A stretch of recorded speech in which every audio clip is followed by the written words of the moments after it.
নমস্কার, সুস্মিতাস কিচেনে সবাইকে স্বাগত জানাই। প্রথমে আমি ঝিঙে কেটে নিচ্ছি।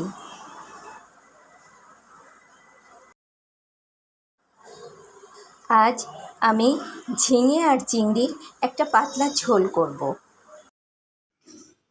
এখন আমি চিংড়িগুলোর গায়ে পরিমাণ মতো লবণ আর হলুদ দিয়ে ভালোভাবে মেখে নিচ্ছি।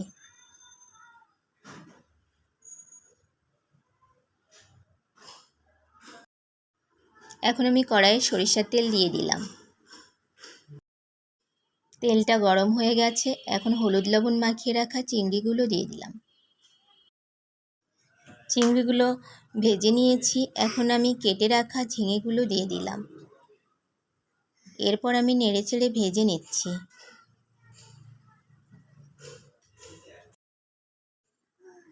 ভালো করে কষিয়ে নিচ্ছি।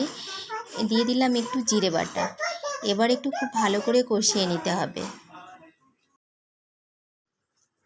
এরপর আমি জল দিয়ে দিলাম।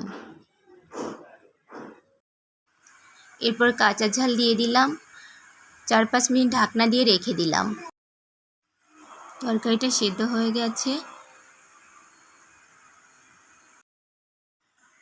এখন আমি জিরা ফোড়নটা দিয়ে দিব। কড়াইয়ে তেল দিয়ে দিলাম।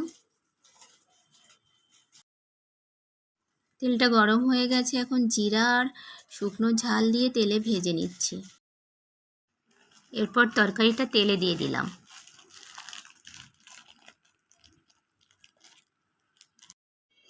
তরকারিটা হয়ে গেছে। ঝিঙে চিংড়ির এই পাতলা ঝোল খেতে ভীষণ স্বাদের হয়। আপনারাও খাবেন কিন্তু।